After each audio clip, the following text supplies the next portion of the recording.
Yeah, I started fishing when I was 3 years old. Got into fly fishing when I was 8. My early days of fly fishing consisted of sneaking into golf courses. That was kind of my deal. I'd hop, low light, make sure no one was on the course, hop in, trespass a little bit, catch bass, catch catfish, and then just kind of got in the business of fly fishing. I worked at Pal Fly Shop, and then about a year into my career, I was hired by Jamie Lyle at Outdoor Specialty Products, definitely my mentor. Started repping in 2000.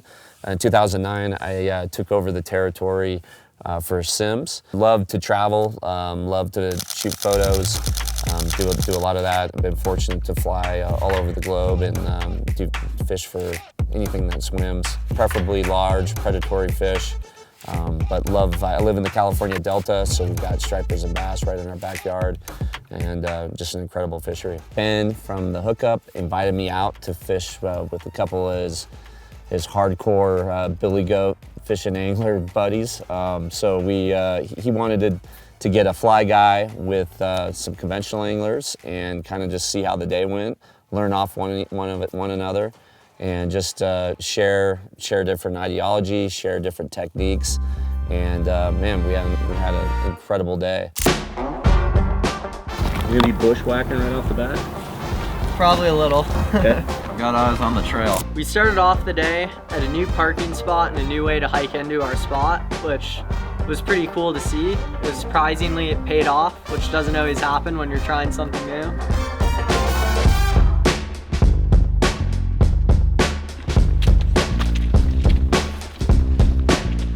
So the day started with a pretty big hike down into the canyon. For me, as soon as we saw the river, I was kind of like, dude, we're gonna fish this little tiny thing. Also noticed that the water was really off color for when I think of fly fishing. I would have looked at that river and gone, probably gonna turn around and go somewhere else. I ended up tying on a big streamer. The guys are fishing all these smaller little rip baits and different little swim baits, and so I felt like the best thing to compare it to would be a streamer.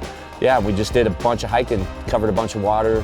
We were moving pretty quicker than I usually fish. With the fly, you can be real methodical, hit every little different spot, little pocket, little hole. It was really cool to get out there, notice some really cool things between the fly fishing and the conventional side. As I noticed, the fly fishing, it's a slower pace, it's a lot more methodical, and what's I think is pretty cool about it is you're making your bait extremely natural, like John said, and the fish aren't just reacting to it, they're really seeing it and going, oh, I want to eat that, which is a big difference from our style of fishing, where we're mainly trying to get these fish to react.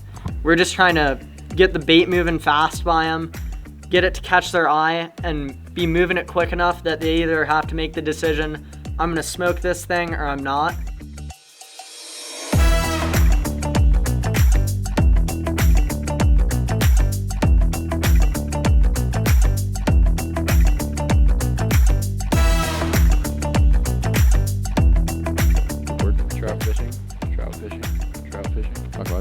Hey, audio testing.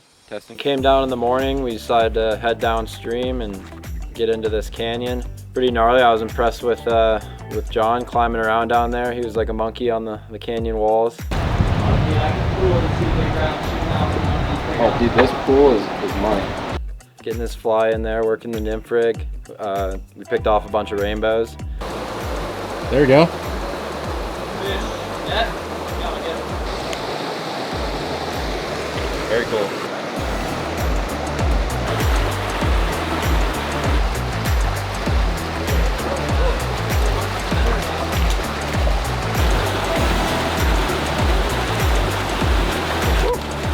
There wasn't a ton of current, so where those plunge pools would come in seemed to be high probability spots, at least for the flies. So when I switched over to a nymphing rig, actually was fishing the streamer, high sticking it, which is just a dead drift. I noticed that I got bit a couple times, which immediately had my wheels spinning to just go to a high stick and nymphing technique. So I tied on some smaller patterns and started catching quite a few fish.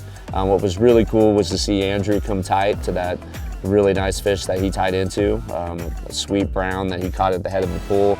And I ended up like a pool or two ahead of the group somehow and just dropped my bait in a ripple and hooked into a really, really nice fish. And we were all upriver. I was scaling the side of the canyon, trying to get it into position to catch a good fish, but then we heard some hooping and hollering. Fortunately, I was like 8 feet up on this rock, tight on this thing in a tiny pool. I actually vaulted off the top of it, was able to net it, and I was screaming like a maniac, got all the boys over, and we got some cool shots of it. So really thankful for that fish. It was a beautiful fish. Put her in the net slowly, tip her up so her back is out of the water. Like that? Yep, tip her more.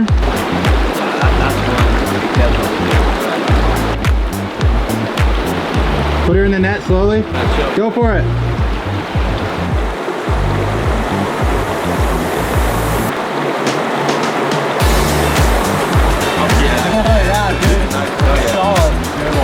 Andrew's fish really made the day for me. I was so excited when I heard Andrew start yelling. We were deep in this canyon. We'd been fishing hard, hiking around. We were picking everything apart, and to hear that Andrew was hooked up on a good one and then show up to the pool he's at and it's in the net, that was a great feeling. This was a perfect fish. I mean, it looked like a Madison River brown trout or a McLeod River brown trout, just perfectly spotted. No signs of being hooked before, no mandibles missing. It was just an absolutely spectacular fish. Even without the fish, it was a blast to come out here and watch John and learn from John and test out some of this awesome Sims product as well.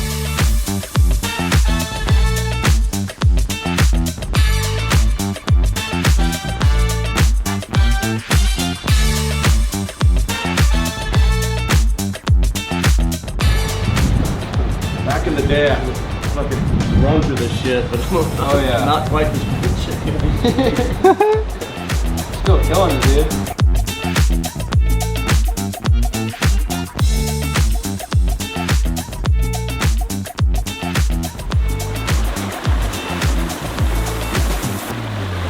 To see their techniques, I think there's so much to be learned from the fly side about how the bait moves, different colors, and being able to fish in water that, again, if I would have been here by myself and I saw that water, I would turn around and head back. But these guys prove that you can catch nice fish even in 3 to 4 inches of visibility. Really big thing about getting to fish with somebody who's a really experienced fly guy, knows what they're doing, is you can learn a lot from each other. Down and across, let it swing out in front of them.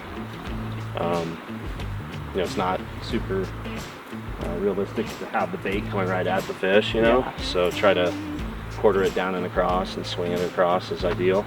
Not a lot of current in here, so having to like retrieve it more than let it swing across. But yeah, I really took out of it was that we conventional fishermen could work on using a lot more natural presentations, because there's so many baits out there and so many different things. It would be cool to start trying some new things that would more represent those supernatural patterns. And also on the fly side, I think it would be cool to see a little more fast-paced reaction style too. I think both sides could benefit from that. We could definitely slow down in some of these pools where we're maybe casting 5 or 6 times and then being like, oh, no reaction, let's move to the next pool. I think if we had maybe a really natural small bait and we're able to drift it through some of those less active fish or fish that are keyed in on smaller, more natural bait, we could definitely pick some of those fish off. So I think another thing with the baits is how versatile they are and how much you can learn from them and how many different things you can get them to do. Because you can buy one bait and maybe it has one purpose, but if you figure out the right cadence and right retrieve, you can get it walking, you can figure out how to get it to flash really hard. Say you have a fish after it and maybe you want to get your bait to cut hard and like produce a good flash to try and get them to commit. Being able to do that with these lures really helps us get a lot more fish to eat. On the fly fishing side, it's all about presenting your imitation with the weight of the fly line and then to make it look as natural as possible. It's all about dead drifts. It's about having a streamer kind of swing down through the current, and it's imitating exactly what the fish are eating.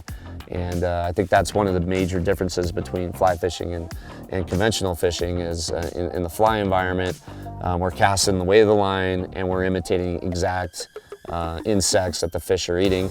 Obviously big fish eat other fish, They eat crawfish. If I had to guess why you have these giant fish in these little spots, I think it's the forage. I mean, there's tremendous biodiversity, mostly consisting of crawfish. We saw crawfish in almost every pool.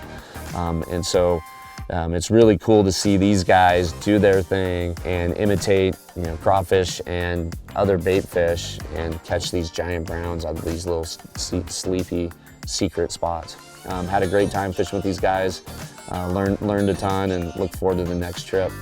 Lastly, guys, we want to thank John for coming out with us today. It was an absolute pleasure and an honor to fish and learn from him and watch a master of their craft at work. It was a really cool day to come out here and really exchange ideas and philosophies with him. We faced some tough conditions today, but we were able to pull out a nice fish in the end, and everybody made it out alive. We're gonna be sore tomorrow, but fun time. I mean, he's such a down-to-earth guy, super knowledgeable, super experienced angler, and it was great to fish with him. So big thank you to him. All right, guys, as usual, all the gear is going to be linked down below in the description. Everything we were using today, from packs, socks, shirts, baits, rods, reels. You can get all at the Hookup Tackle, and thanks for watching.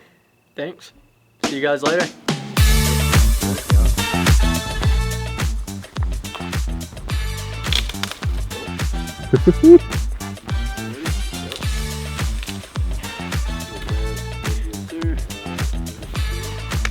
No fly left behind.